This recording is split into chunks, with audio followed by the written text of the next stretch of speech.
Hello, St. Charles. I'm Father Tony Lusvardi of St. Anthony, Minnesota, originally, and I teach now here at the Gregorian University. And we are out in front of, or on the side of St. John Lateran. St. John Lateran is the Cathedral of Rome, and it is one of the oldest churches, the oldest basilica in Rome. The land for St. John Lateran was given to the church by the Emperor Constantine just almost as soon as Christianity became legal. So Constantine didn't convert right away, but he, in 313, the year 313, he signed the Edict of Milan, which ended the persecution of the church. And as part of that, he gave the land here around, and you can take a look and see around and listen to the sirens here in Rome again. But he gave the land to the church in 313. It used to be, so you'll never find a Saint Lateran. Lateran was not the saint. John is the saint. Lateran was the name of the family that apparently got on the emperor's wrong side, and so he confiscated their land, and years later Constantine gave it to the church. This is the side of St. John Lateran. You can see that sort of orangish palace over there. Right now is the Palace of St. John Lateran, right now, which houses the offices of the Archdiocese of Rome. So I had to go in there once to get paperwork done for a wedding. You can also see, if you keep going around, the big Egyptian obelisk. That is the largest, I think, in Rome. There are more obelisks standing in Rome than there are in Egypt. But the real reason that I wanted to start out on this side was so that you could see, and we can start and go into that little octagonal building over there, which is the baptistry of St. John Lateran. And baptism is part of what Lent is about, preparing for baptism.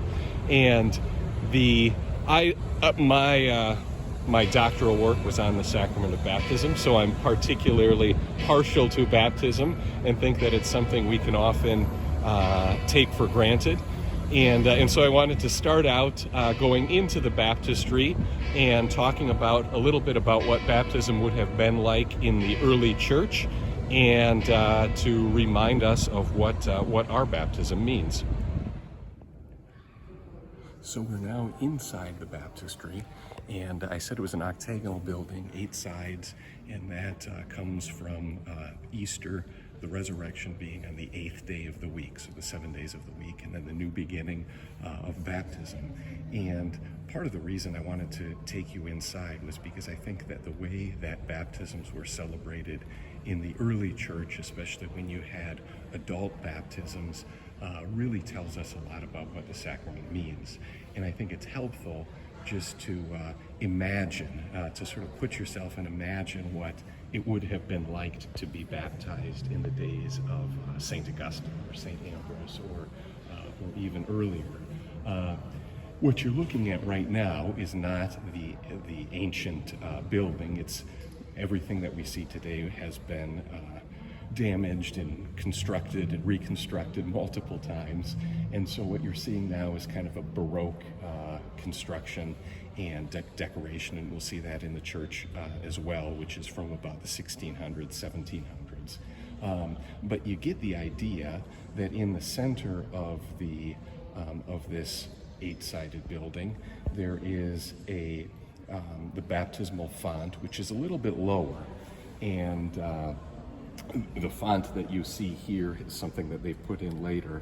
But in the ancient church, you would have actually, the catechumens would have been preparing for baptism for years sometimes, and certainly throughout that penitential period of Lent.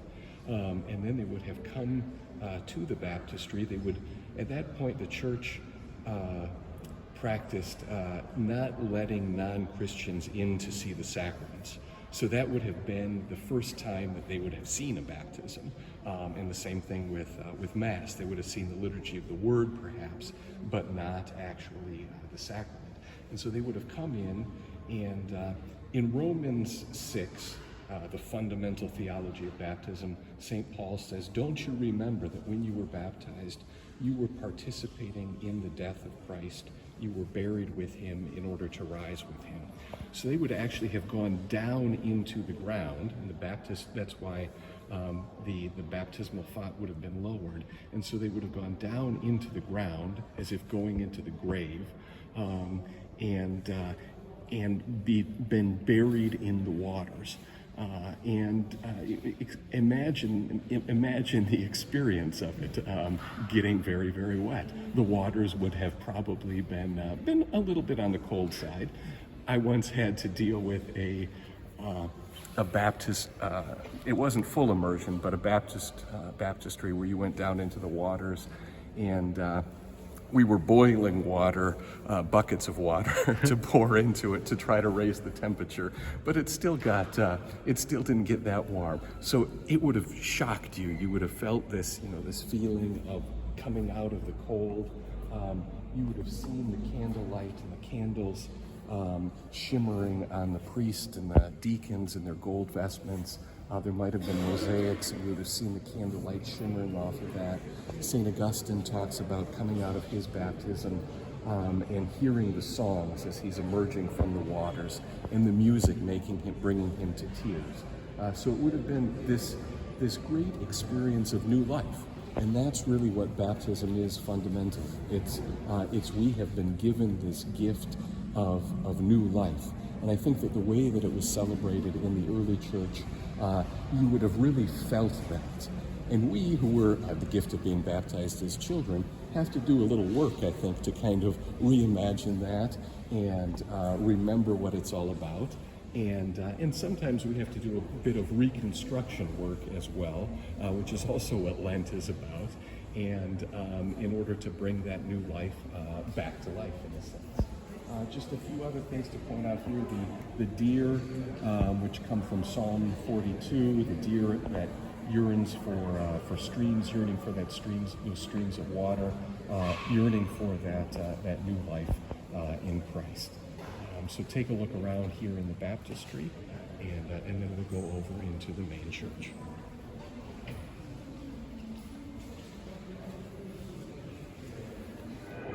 Now we are in front of the church, in front of the basilica itself, to give you a sense of how big it is. And the front, the facade of the church, we've got Christ up on top.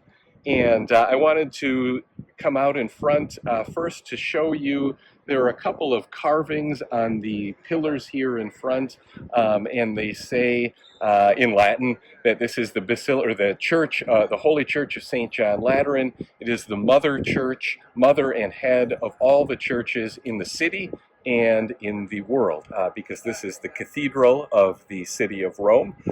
So it is where the Pope has his seat, and his cathedra as the Bishop of Rome, and that makes it, in a sense, the mother church of all the world. So right now, St. Charles, we are about to walk through the holy door here of the basilica for the Jubilee, and this is open, of course, for the Jubilee itself. On both sides, you'll see relatively new doors, these carvings which were done for the Great Jubilee year of 2000, called by Pope St. John Paul II, and these are bronze, and we'll go through here now into the basilica.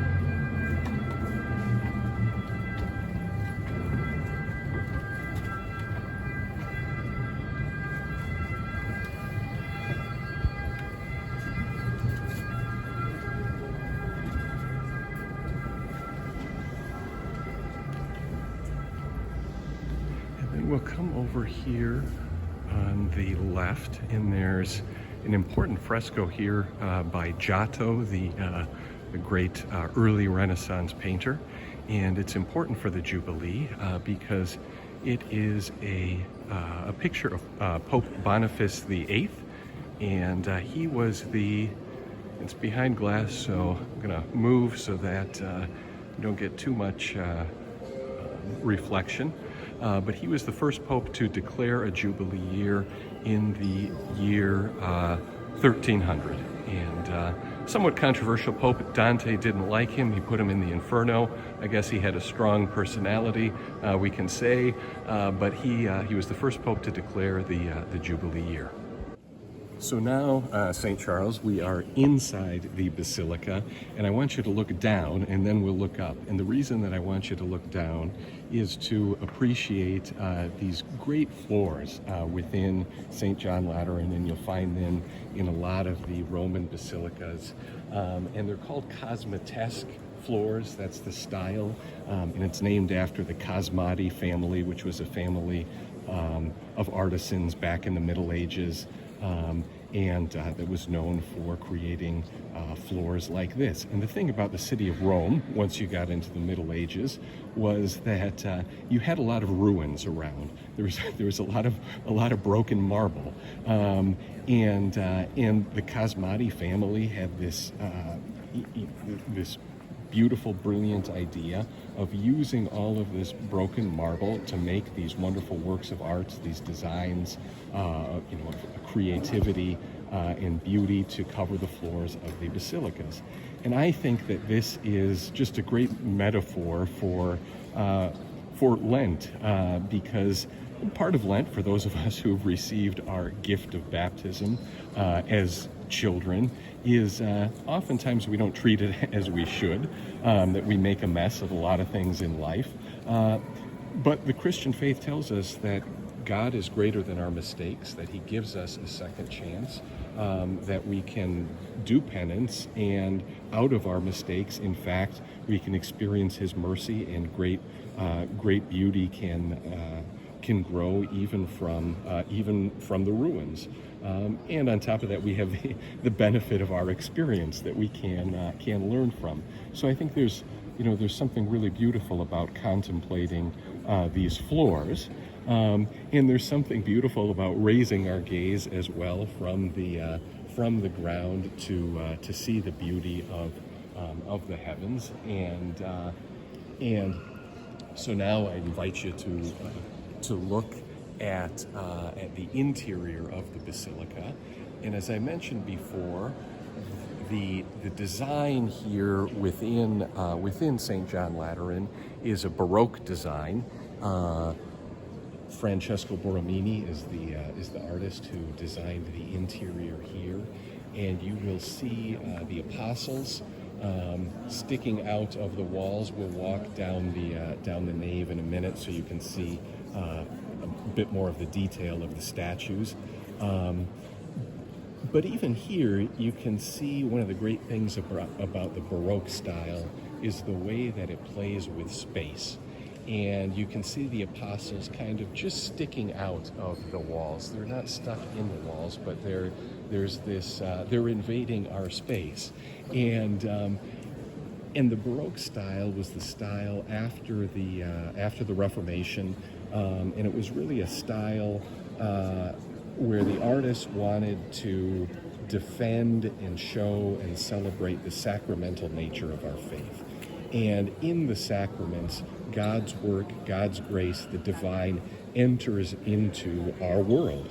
It enters into the material reality that we live in. In the sacraments, God uses matter. He uses water and bread and wine and oil and the human touch in order to confer his grace on the world and in order to change our world.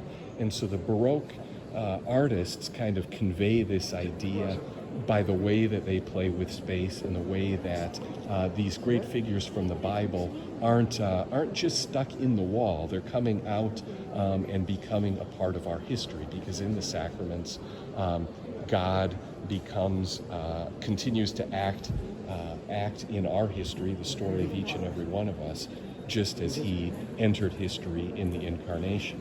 And so we'll walk down the aisle, and you'll see some of the apostles were mostly shown with the symbols of their martyrdom, and a reminder of the sacrifice to which the gospel calls us. And then up above here as well, perhaps you'll get a chance to see there are panels depicting scenes from the Old Testament and the New Testament and the way that they correspond. And so here we're a little close, but you'll see the resurrection over on that side, the New Testament scene, and then over on the other side, a corresponding scene of Jonah coming out of the mouth of the whale. And so we'll take a walk down the aisle and get a look at the apostles and some of these scenes.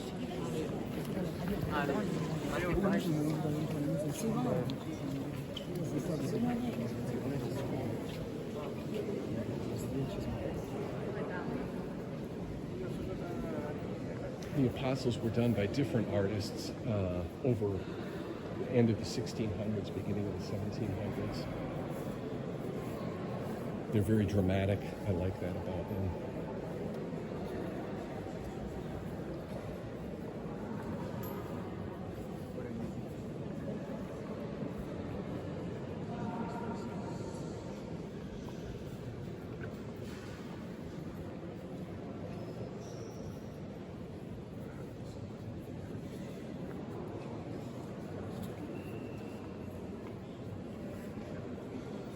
Over on the left, you have St. John, one who wasn't a martyr, with the eagle and the book of the Gospel.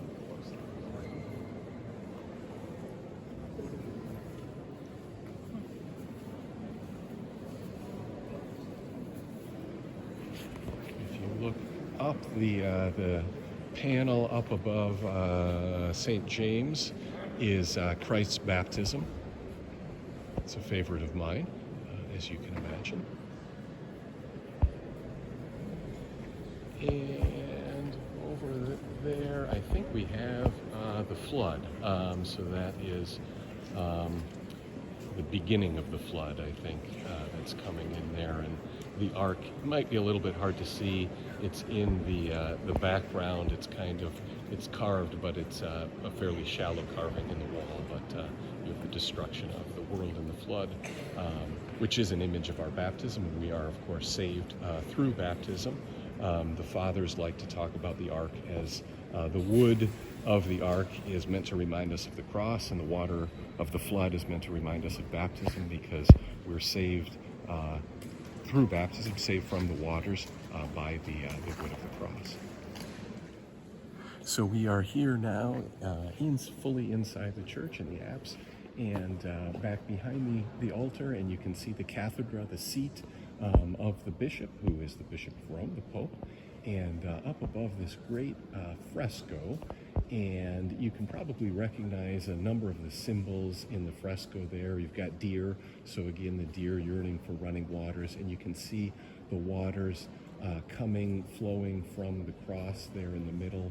And there's even, it looks like a few ducks or something swimming in the rivers of the water that's coming out of there. And the central, you've got a cross there in the middle. It's a jeweled cross. I always ask people if they can guess which biblical story this corresponds to, because it actually is meant to correspond to a biblical story. So you can take a minute and guess there. But it's the Transfiguration. And the idea was that this jeweled cross is an image of the Transfiguration.